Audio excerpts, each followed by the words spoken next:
Pardon the interruption, but I'm Mike Wilbon. Tony, the town of Plymouth, Connecticut is shutting down its local swingers club.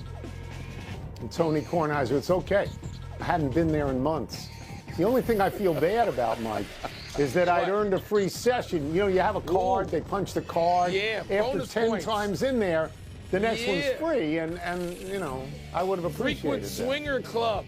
What is this, the 1970s? What? Pretty much. Come on. What a great decade. 1970s was great. Welcome to PTI, boys and girls. In today's episode, the NBA finds Ja Morant. The New York Giants could pick between two Colorado stars. And Jay Billis joins us for 5 good minutes. But we begin today with the game you attended last night, Wilbon, Warriors and Lakers. The Warriors won by 7. They were in control most of the game. Steph Curry led all scorers with 37. LeBron had 33. Luka Doncic shot just 6 of 17 from the floor and labeled his performance unacceptable. So, Wilbon, what did you take away from this game? A lot of takeaways, Tony. The first one is just a really obvious one.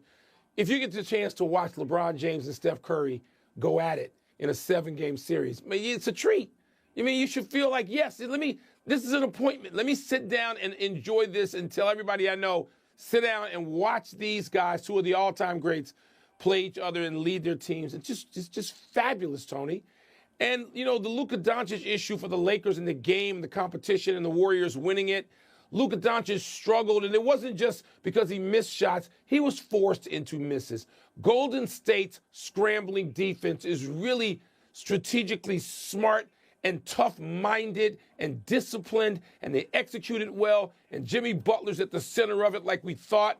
And the Warriors feel different about themselves over these last few weeks as getting Jimmy Butler. They believe they can win a championship. Draymond Green wasn't just spouting off when he said that. And they went on the road last night, and the Lakers gave it everything. Because the Lakers don't want to be in a play-in either. And they'd like to have Golden State and Denver play each other in the 4-5 spot. And that means winning and suppressing them. And they couldn't do it. And Doncic can say all he wants, well, I got to be better. He's right, and he owned it, and that was impressive. But it wasn't just about that. The switching defense that Golden State can employ, and they're better at small ball than the Lakers, at least right now. There are a lot of takeaways, but it was thrilling to sit there and watch that competition between those two and isolated on those 2 players. Thrilling to watch, Tony. So the Warriors won a game that they needed to win. They needed to win this game more than the Lakers needed to win it because they, could have been pushed back into a precarious situation that would have led to the play-in tournament. All right, and the Lakers didn't face anything quite that severe and dire in the moment. I don't want to talk about the playoffs because I think we spend too much time on this show in the regular season talking about the NBA playoffs.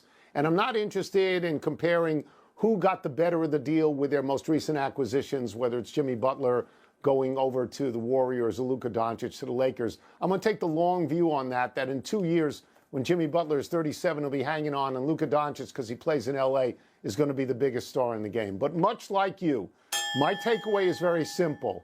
How great is it to watch Steph Curry and LeBron James? How great is it after all these years to continue to watch them, and almost always on contending teams, almost always in games that matter? LeBron James is the best 40-year-old basketball player of all time. Steph Curry is the greatest shooter of all time, and they are remarkably clutch, as we learned in the Olympics, and they are natural entertainers. So what else do you want? Right? Yeah. What else do you want? Tony, it was entertaining in that way, like a continuation of those Olympics, and we saw it on Christmas Day. They do this, and they're up to the moment. It's like having a ticket to the theater. And, it's just amazing to watch, and I hope we can see it, but I don't want to see it in the first round. I mean, give me, I don't want that to be an appetizer. Don't talk about the playoffs. That'd be a main event. Don't talk about the playoffs, please. Let's stay in the NBA and move to Ja Morant, who hit a shot to win a game last night. Earlier in that game, the very first game since Morant appeared to make a gun gesture and was warned by the league, though neither fined nor suspended. In that very first game since that warning, Morant appeared to make that same gesture and has now been fined $75,000. Wilbon, is this a sufficient deterrent? No, it's not a deterrent at all. It isn't. because John Morant, and I'm going to include, because everybody around the game and in the industry now knows John Morant and his father. They're in the business of just being defiant. That's what they do. And John Morant has indicated that in interviews. John Morant, is, by the way, is fascinating to talk to and listen to. I mean, he's engaged in his discussions, and he's intentional about his deal. He knows, he says, he's welcoming, he's saying, bring on the booze, I'm the villain, I'm happy with it. And he and his dad are defiant, they're openly defiant. They defied Adam Silver, who, unlike his predecessor, who would have had them sitting in the office or facing a half-season suspension, Adam Silver doesn't want to do it. And maybe he knows he can't do it. Maybe he just doesn't have it in him to do it. It's not a deterrent. And John Morant and his dad, they've called Adam Silver out. It said, doesn't matter what you warn us, we're going to do this. Now, you can also take the view that pantomiming this, shooting is not that big a deal. You can take that view. It's not an actual gun. And there's a lot of this in the culture, and it's not just John Morant, and there are other people involved, and they'd have to ban it league-wide in other sports. Soccer, football would have to ban it too. You can take that view, but they don't have the stomach in the NBA commissioner's office to do anything about it, and they're going to continue to defy them. Yeah, I don't have much knowledge of these gun gestures. I don't know if there's a specific group out there that it appeals to, if there's a specific group out there that is appalled by it. I would reiterate, as you said, it was a pantomime. It was not a real gun, because he's had real guns.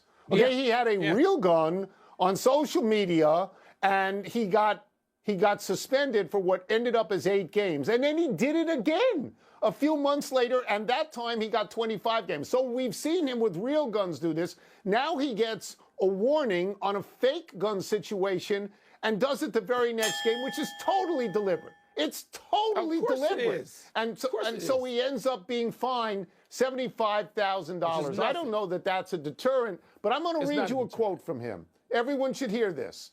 I'm kind of used to it.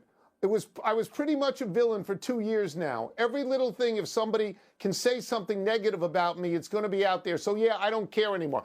I don't care anymore. So how much does Adam Silver care? Because obviously his team doesn't care. They're in the business of firing coaches, not disciplining players. How much does Adam Silver care? You're calling Silver out. I think you're right about this. Yeah. I think you're right.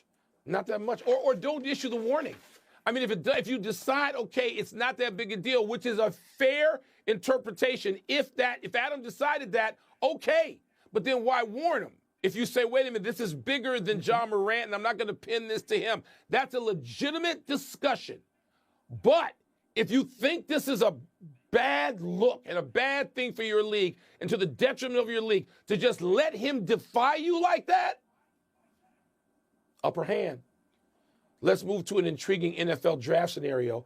Colorado held its pro day today with quarterback Shedeur Sanders and Heisman-winning two-way star Travis Hunter in the spotlight. Presuming the Titans take Cam Ward, Tony, with the first pick, and the Browns take Abdul Carter with the second pick, the Giants are going to have their choice between Sanders and Hunter at number 3.